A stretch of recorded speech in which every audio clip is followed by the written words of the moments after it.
मैं कहानियों का कोई सौदागर नहीं जो आया और कुछ ना कुछ लिख के चला गया।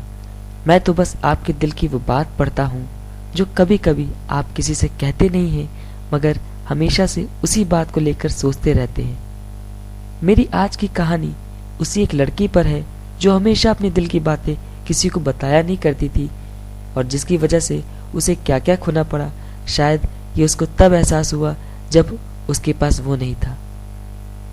ये मेरी कल्पना की उमंग साक्षी की कहानी है, जो हमेशा अपने काम में मस्त, किसी से ज्यादा बातें नहीं करना, सड़क पे दाएं बाएं नहीं देखना, एक रास्ते से आना और उसी रास्ते से वापस जाना था। शायद उसका एक यही काम रह गया था। जिंदगी क्या होती है इससे साक्षी को कोई मतलब नहीं था। उसका तो बस ये मानना था कि जिंदगी बस काम करने के लिए बन गई है, मगर शायद वो ये नहीं जानती थी कि भगवान हर इंसान को एक बार जिंदगी जीने का मौका जरूर देते हैं, और उसी की जिंदगी में भी वही एक ऐसा मौका आया। शायद ये उसको नहीं मगर उसकी जिंदगी को इंतजार था। राह में चलते हुए उसकी किसी से मुलाकात हुई। हाँ, वो थोड़ा बदतमीज था, चश्मा हाथ में घुमाते हुए, मोबाइल की ईयरफोन अपने कान में लगाए हुए, ना दुनिया की सोच ना किसी की सोच, बस अपने में लगा हुआ। वैसे भी आजकल दुनिया की सोच रखता कौन है, और जब से मोबाइल फोन का आविष्कार हुआ है तब तो पूछिए मत। लोगों के कानों से ऐसा चिपका रहता है जैसे लड़कियों के कानों से बालियां। दरअसल वो अपनी इसी चाल में साक्षी से टकरा गया था, और आप तो साक्षी को जानते ही हैं, वैसे शांत, मगर जब कोई ऐसी हरकत कर दे, राम राम। साक्षी का मन तो ऐसे किया जैसे कि एक चपत लगाए उसके गालों पर, मगर वो सीधी सादी बच्ची कैसे लगाती, मगर वो बस वहां से चली गई। लड़का तमीजदार था, तभी तो उसने सॉरी बोला, मगर साक्षी तब तक जा चुकी थी। पहली बार साक्षी की जिंदगी में कभी ऐसा हुआ था कि वो किसी से टकराई थी।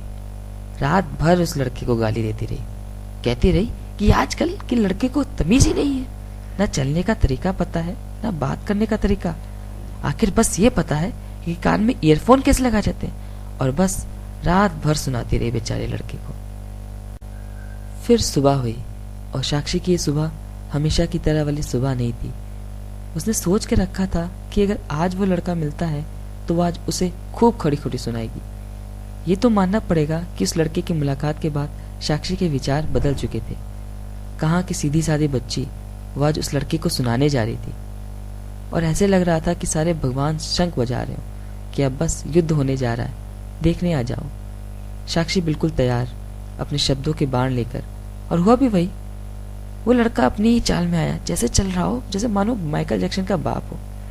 जैसे ही साक्षी उससे कुछ कहती कि उसने सॉरी बोल दिया। ये सॉरी शब्द भी बड़ा अजीब है, अच्छे खासे कट्टर लोगों को मासूम बना देता है, और हुआ भी वैसे।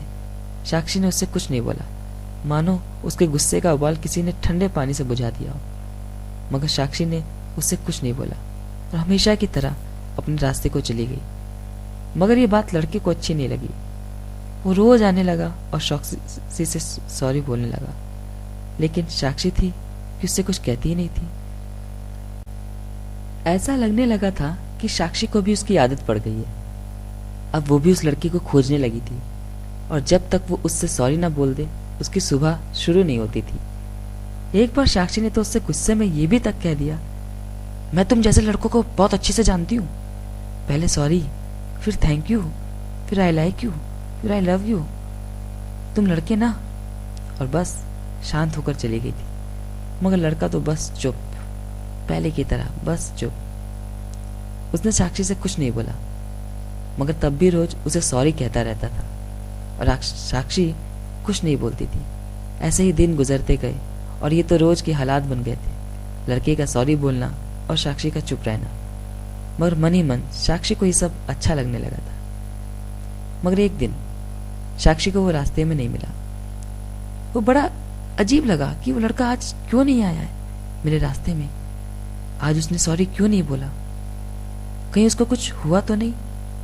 और इसी सोच में वो चलती रही और परेशान रही। दरअसल साक्षी को उसकी आदत पड़ चुकी थी, रोज उसको देखने की आदत, रोज उससे सॉरी सुनने की आदत, रोज चुप रहने की आदत, रोज उसी रास्ते से जाने की आदत। कभी कभी चुप भी कुछ आपसे छीन लेती है। मेरी 2 लाइनें। उनसे कुछ कहा ना गया मुझसे बेरुखी से भी कुछ, उनसे कुछ कहा ना गया मुझसे बेरुखी से भी कुछ, कि आज तक खामोश बैठी हैं कि कोई शब्द गलत ना निकल जाए। और हम थे कि सोचते रहे एक बात बस, और हम थे कि सोचते रहे एक बात बस, कि वो हमसे नाराज रहती हैं एक छोटी सी मुलाकात पे बस।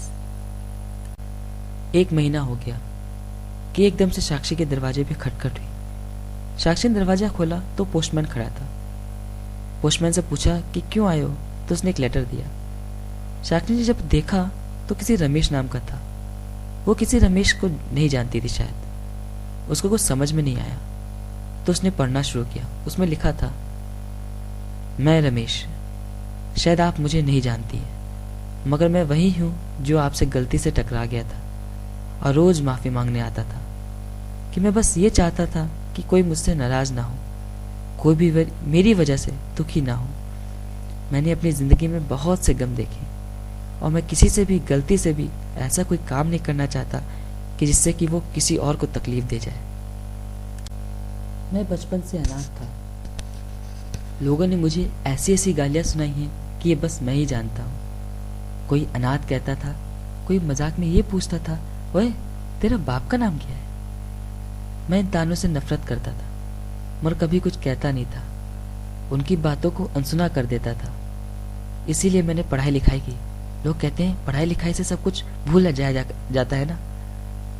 आज मैं अपने पैरों पे काबिल खड़ा हूँ, मगर आज भी वो गालियां मुझे याद आती हैं। इसलिए मैं कानों में हमेशा ईयरफोन लगा के रहता था कि मुझे से वो गालियां बर्दाश्त नहीं होती है, मुझसे वो ताने सुने नहीं जाते। किसी ने कहा है कि लोग तुमको तब कहना छोड़ देंगे जब तुम उनकी नहीं सुनोगे और खुशी से जियोगे। इसीलिए मैं हमेशा खुश रहने की कोशिश करता था। मेरी भी जिंदगी बिल्कुल आपकी जैसी है। रोज अपने रास्ते में जाना, रोज किसी से मतलब भी नहीं रखना। मगर जब मैंने उस दिन आपको तकलीफ पहुंचाई ना, तब मुझसे रहा नहीं गया और आपसे माफी मांगने आ गया। मगर आप मुझसे इतनी नाराज हुई कि आपने मुझे आज तक माफ नहीं किया। शायद इसीलिए भगवान मुझे इतनी बड़ी सजा दे रहा है कि इस अनाथ को अपना साया दे रहा है। हाँ, उस आखिरी दिन आपसे माफी मांगने के बाद जब मैं लौट रहा था, जैसे कि मैं आपसे टकराया था गलती से, वैसे किसी और से भी, मगर इस बार मेरी गलती नहीं थी और इस बार उस गाड़ी वाले ने मुझको ईश्वर से मिलवा दिया। कहते हैं हर इंसान की आखिरी इच्छा पूरी की जाती है, तो मैं आपसे बस एक आखिरी इच्छा मांगना चाहता हूँ, मुझे माफ कर दीजिए। मैं आपको उस दिन तकलीफ नहीं देना चाहता था। शायद जब तक ये खत आप तक पहुंचे तब तक मैं इस दुनिया में ना रहूं, मगर मेरी माफी जरूर दीजिएगा। तो इस बार मुझको इस दुनिया से आजाद कर दीजिए, बस मुझे एक बार माफ कर दीजिए। रमेश का खत खत्म हो चुका था। साक्षी आज फिर बाहर निकली, उन्हीं गलियों में गई जहां वो रोज जाया करती थी, जहां वो रोज किसी की माफी सुनने को बेकरार रहा करती थी। आज उसकी आंखों में आंसू थे और वो उस अजनबी के लिए जिसको साक्षी कभी नहीं जानती थी। और आज उसके आंसू देख के भगवान से भी शायद रहा न गया और उसने भी अपने आंसू झलका दिए। किसी और से आज साक्षी के आंसू समझे नहीं जा सकते थे। साक्षी आज भीग रही थी और उसकी आंखों से आंसू निकल रहे थे और बस वो एक बात कही जा रही थी कि मैंने आज तुमको माफ कर दिया, मगर आज मुझे कौन माफ करेगा। 2 लिखी हुई लाइनें। किसी के दिल से इतना ना खेलो ए तस्लीम, किसी के दिल से इतना ना खेलो ए तस्लीम, कि पहले उसको तेरे से प्यार हो जाए, फिर जब तू उसको इनकार करे, फिर जब तू उसको इनकार करे तो उसका शरीर उसका ना रह जाए, तो उसका शरीर उसका ना रह जाए। यहीं पे साक्षी की स्टोरी खत्म होती है। बताइएगा जरूर कैसी लगी। मेरे लिंक पे जाइएगा moraabhishek.blogspot.com या फेसबुक पे लाइक करिएगा। Thank you for listening.